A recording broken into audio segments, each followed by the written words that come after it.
Just 2 generations ago, squirrel hunting was the #1 game of choice in the great state of Oklahoma. Squirrel hunting was so important that the season dates are established in state law. Here in the Sooner State, we have the eastern gray squirrel and the larger, meatier eastern fox squirrel.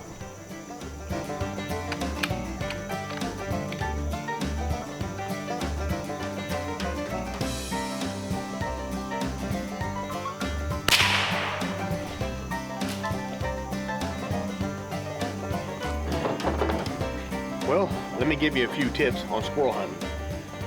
It is early September, I think it's the 2nd, and it's a little warm. First thing you need to do is bring bug spray. My hands are bloody with mosquitoes because I took my bug spray out of the truck. Came out here, don't have it, that's why I'm going home already. 2, when it's hot like this and you're out, you won't be carrying a camera around like I am usually. Bring you a little lunchbox like this. It makes for a good chair, and after you've shot your squirrel, it'll keep him nice and cool. That way you can process him no problem and he ain't gonna go bad. But clean it out before you take it to work. And another good thing about being out here late August, early September, lots of cover. I'm focusing on hickory trees, they're starting to produce, and walnut trees. That's where we're at here today. I would stay for a couple more hours probably, but I'm just so tired of these mosquitoes. And also, when you're out here taking food from the trees and putting it on your table, you don't have to look in the trees all the time.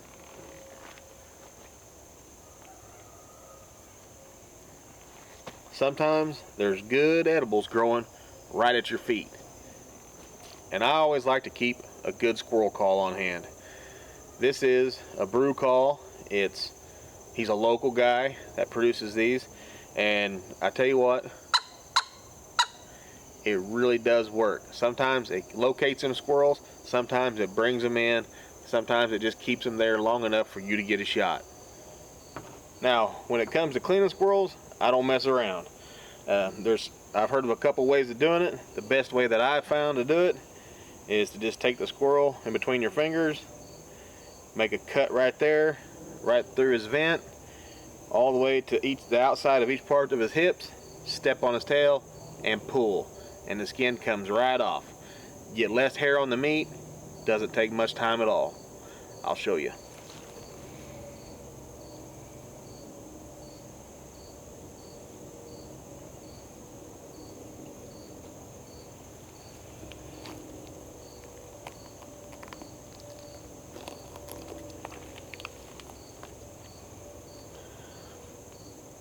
Once I get to the arms, pull them out.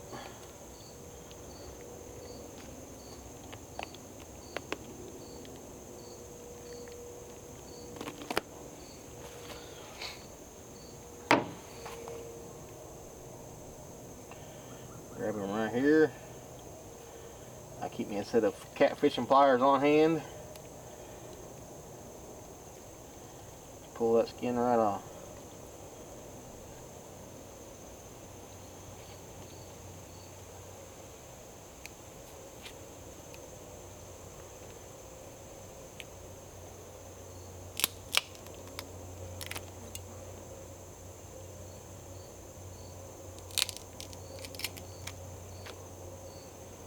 Might as well gut him since we shot him straight through and through. Most of his guts are already coming out of him.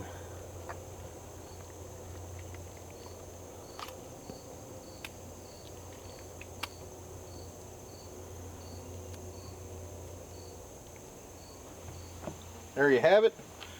That quick. Boy, there's a huge horsefly biting the crap out of me. We got the bottom half here.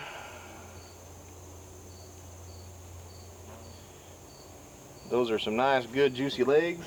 Throw those in here. Of course, there is some meat in the top. Get all them innards out. And he still got the head on him for those guys. I know a few guys that they eat the head, so.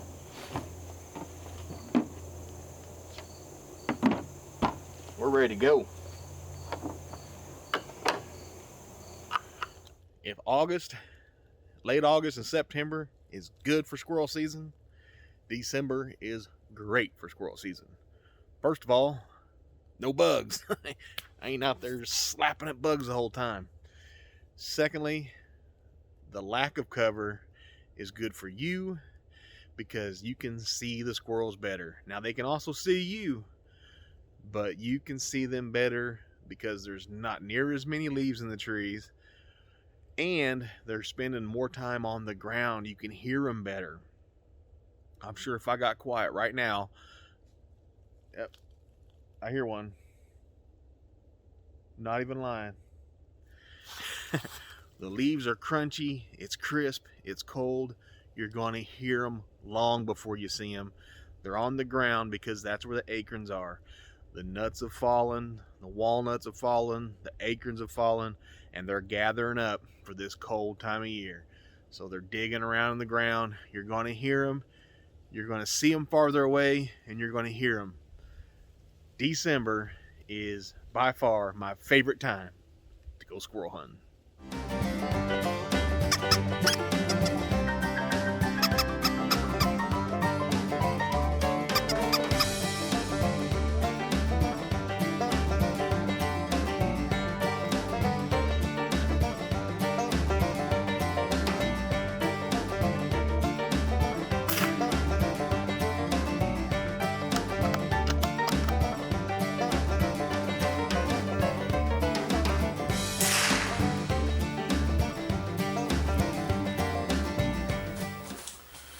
Alright, today we're going to be cooking some squirrel, so stick around, you're going to love this. Alright, so I always let my squirrels soak overnight at least in some cold water and salt. Lay them out. The butchering's pretty simple. Around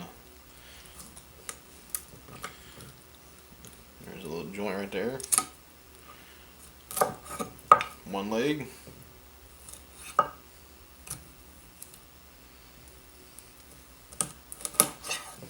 Two leg. And I always kind of, this is all one piece to me, the back strap.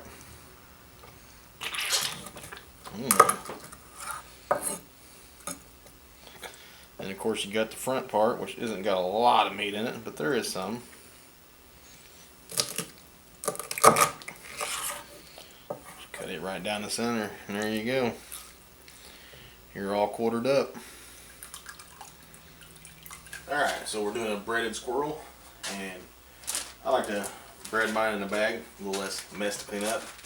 And if you ever want to take this down camping or something, you're probably going to have your flour in a bag anyway. This is 3 cups.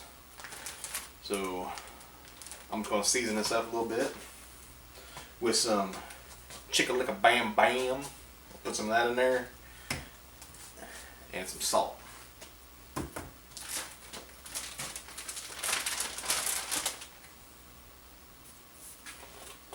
Getting serious, so we're just going to take that lid off. Ooh, yeah. Bam, bam.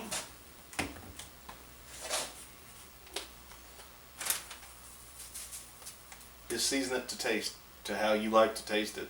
I mean, that's how I would do it.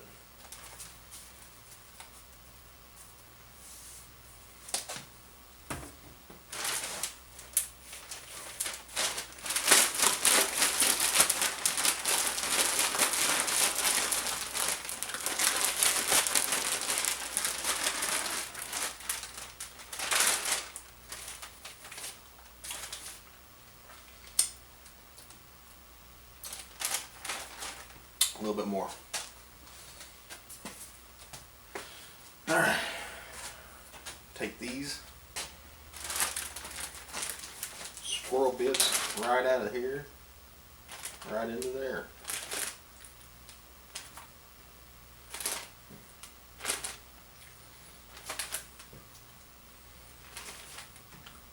They're still wet from the overnight soaking, so you don't really need to egg them.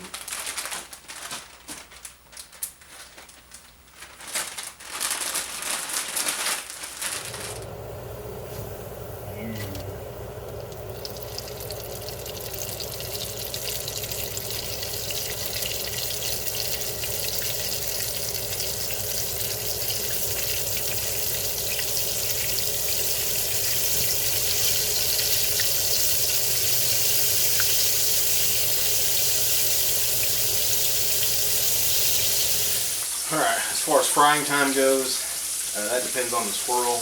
I shot 4 yesterday, and all of them are pretty much different. Red squirrels, bigger than gray squirrels. Gray squirrels, more tender. Red squirrels, more meat. And whatever you do, don't throw away that breading. Nothing goes better with fried squirrel like biscuits and gravy. Using the grease left in your cast iron skillet and the flour left from breading the squirrels, you can make some dang good gravy.